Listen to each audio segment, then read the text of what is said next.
एकनाथ शिंदेंच्या उपस्थितीत शिवसेना आमदार आणि खासदारांची बैठक संपन्न. पालिका निवडणुकीच्या तयारीला लागण्याचे आदेश.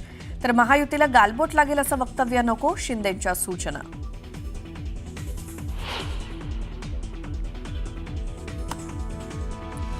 सरकारनं काढलेल्या जीआरमुळे ओबीसींच्या आरक्षणावरती गदा येणार नाही. आमच्या सरकारच्या काळातच ओबीसींसाठीचे निर्णय, देवेंद्र फडणवीसांचं वक्तव्य.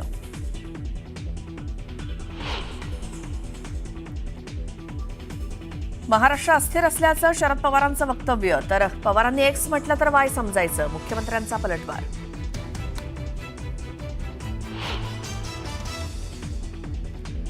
संतोष देशमुख हत्या प्रकरणी न्याय मिळवून दिला. एका मोठ्या नेत्याची विकेट पडली. नाव न घेता सुरेश धस यांचा धनंजय मुंडेंवरती निशाणा. मुंबई उपनगरात मध्यरात्रीपासून मुसळधार पावसाची हजेरी. दक्षिण मुंबईसह दादर सायनमध्ये पावसाची संततधार.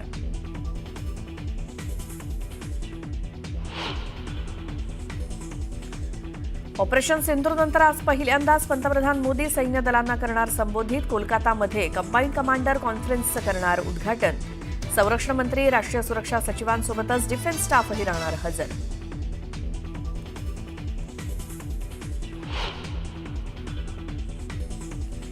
आशिया कपमध्ये भारतानं पाकिस्तानचा केला 7 विकेट्सनं पराभव. पहलगाम हल्ल्यातील मृतक आणि सैन्य दलाला विजय केला समर्पित. तर विजयानंतर पाक खेळाडूंची हस्तांदोलनही टाळलं.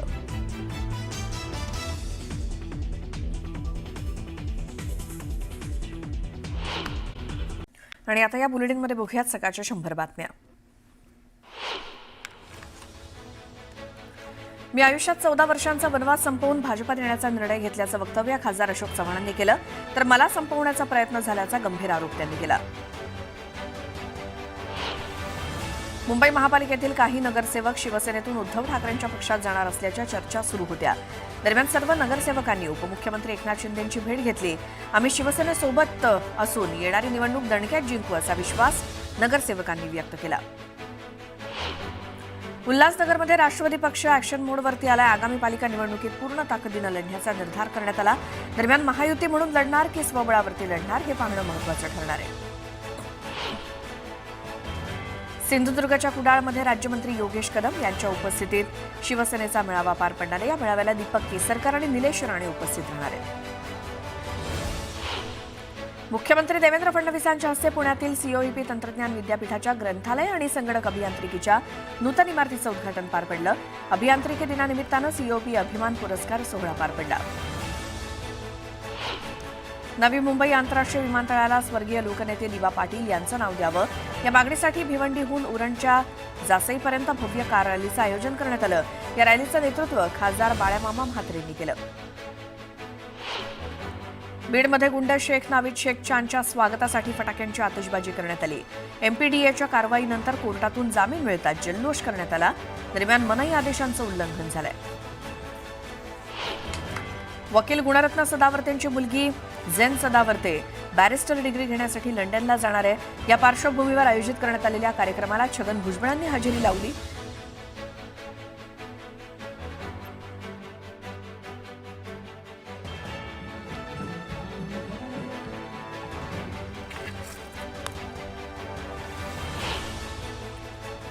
भूकंपाच्या धक्क्यानं आसाम पुन्हा हादरलाय. आसामच्या गुवाहाटीत 5.8 रिश्टर स्केलचा भूकंप झाला. या भूकंपामुळे राजधानी गुवाहाटीमधील इमारती हादरल्या. दलबारी परिसरात राहणाऱ्या नागरिकांना भूकंपाचे धक्के जाणवलेत. घरांचं मोठं नुकसान झालंय. मराठी साहित्य संमेलन अध्यक्षपदी विश्वास पाटलांची नियुक्ती रद्द करण्याची मागणी सचिन खरात यांनी केली. नियुक्ती रद्द न केल्यास साहित्य संमेलन उधळून लावण्याचा इशारा खरातांनी दिला.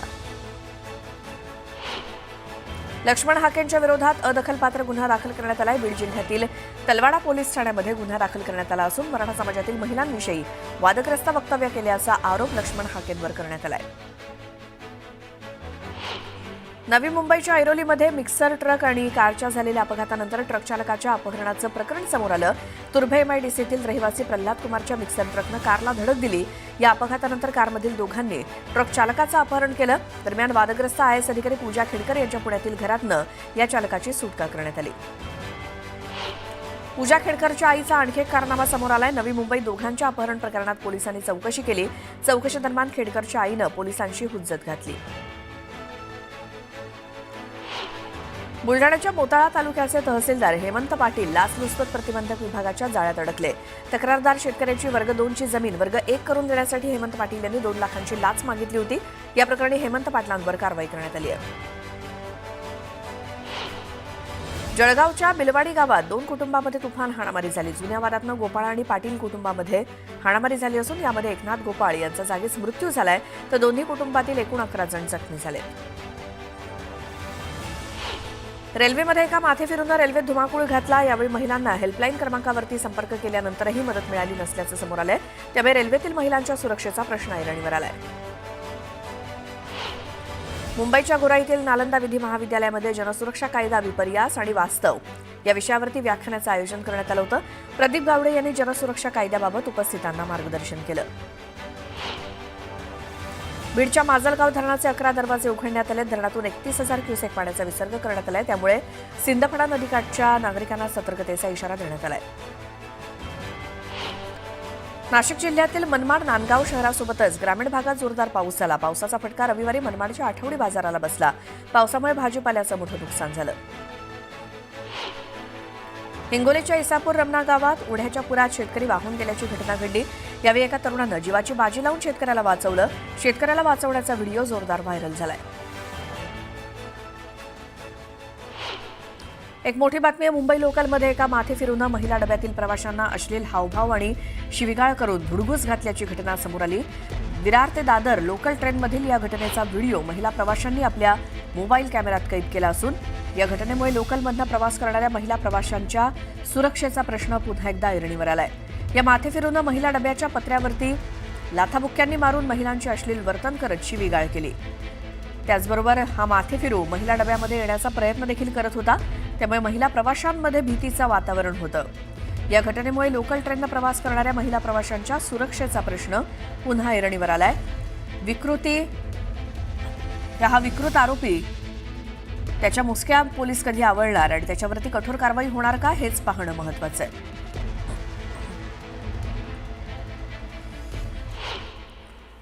पुन्हा पाहूयात सकाळच्या 100 बातम्या. वरळी शिवडी उन्नत रस्त्याच्या कामाला वेग येणार आहे, कारण प्रभादेवी पुलाच्या पाडकामाला सुरुवात झाली असून द्विस्तरीय पुलाच्या कामाला लवकरच सुरुवात केली जाणार आहे. द्विस्तरीय पुलाचं काम 14 महिन्यात पूर्ण करून उन्नत रस्ता डिसेंबर 2026 मध्ये वाहतूक सेवेत दाखल केला जाणार आहे. राज्य सरकारनं राबवलेल्या विशेष मोहिमेमुळे 63 लाख शेतकऱ्यांनी स्वतःहून सरकारी सवलतींवरती पाणी सोडलंय, तर मागील वर्षीच्या तुलनेत यंदा सुमारे 76 लाख बोगस शेतकरी पीक विमा योजनेतनं हद्दपार झालेत.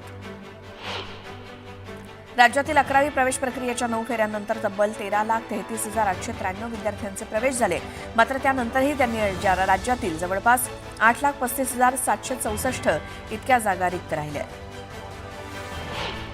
नैऋत्य मोसमी पावसाचा परतीचा प्रवास अखेर राजस्थानमधनं सुरू झाल्याचं भारतीय हवामान विभागानं जाहीर केलं. रविवारी पश्चिम राजस्थानच्या काही भागातनं मोसमी वाऱ्यांनी माघार घेतली आहे. महाराष्ट्रातून ऑक्टोबरच्या पहिल्या आठवड्यामध्ये पाऊस माघारी फिरेल अशी शक्यता वर्तवली जाते. आगामी स्थानिक स्वराज्य संस्थांच्या निवडणुकांसाठी ठाकरेंपाठोपाठ आता एकनाथ शिंदे यांनी देखील जोरदार मोर्चे बांधणी सुरू केली आहे. या संदर्भात मंत्री, आमदार आणि खासदार यांची तातडीची बैठक मंत्री दादा भुसे यांच्या शासकीय निवासस्थानी पार पडली. आगामी निवडणुकांच्या तयारीला लागा, कोणत्याही परिस्थितीत मुंबई आणि ठाणे महापालिकेवरती भगवा फडकवा असे आदेश शिंदेंनी पदाधिकाऱ्यांना दिले. बोरिवलीतील संजय गांधी नॅशनल पार्कातील नवीन कबुतरखान्याचं उद्घाटन कौशल्य विकास मंत्री मंगलप्रभात लोढा यांच्या हस्ते करण्यात आलं. लोकांना त्रास होऊ नये आणि कबुतरांना खाद्य मिळावं असा मध्यम मार्ग काढून प्रत्येक वॉर्डात अधिकृत कबुतरखाने सुरू करू असंही त्यांनी स्पष्ट केलं. शारदीय नवरात्रोत्सवाच्या अनुषंगानं आई तुळजाभवानी मातेच्या मंचकी निद्रेला सुरुवात झाली.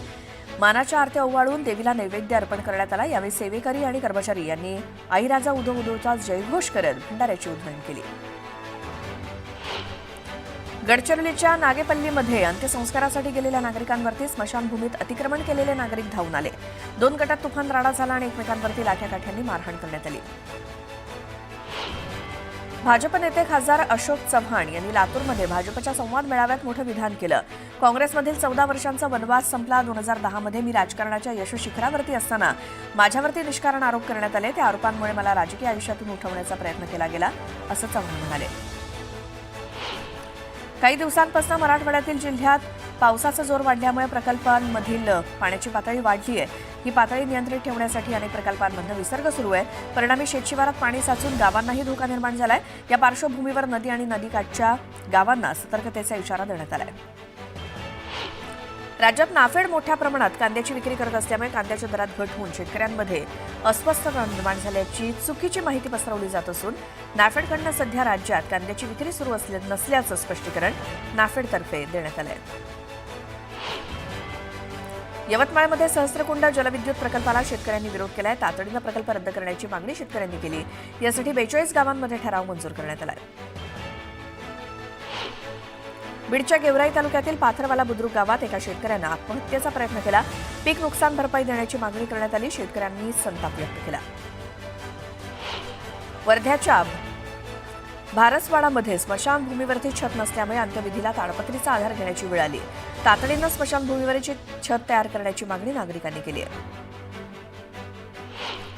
ओंकार हत्ती अखेर आज गोव्याच्या दिशेनं रवाना झालाय. या हत्तीनं महाराष्ट्रासोबतच गोवा वनविभागाची अक्षरशः झोप उडवली आहे. नेतर्डे गावात कालपासनं काही काळ ठाण मांडून राहिल्यानंतर हत्तीनं गोव्यामध्ये प्रवेश केल्याची माहिती मिळाली आहे. बुलढाण्याच्या मोताळा तालुक्यातील गिरडा गावच्या परिसरामध्ये बिबट्याचा मुक्त संचार बघायला मिळाला. मागील काही दिवसांपूर्वीही बिबट्या दिसलेला होता. यावेळी नागरिकांनी वनविभागाकडे तक्रार दिली. मात्र वनविभागानं दुर्लक्ष केल्यामुळे नागरिकांमध्ये भीतीचं वातावरण निर्माण झालंय. बीड जिल्हा अधिकारी कार्यालयासमोर उद्या बंजारा समाजानं मोर्चा काढण्याचं ठरवलंय. या मोर्चात 50,000 नागरिक सहभागी होणार आहेत. बंजारा समाजाला एसटी प्रवर्गातून आरक्षण देण्याची मागणी करण्यात आली आहे.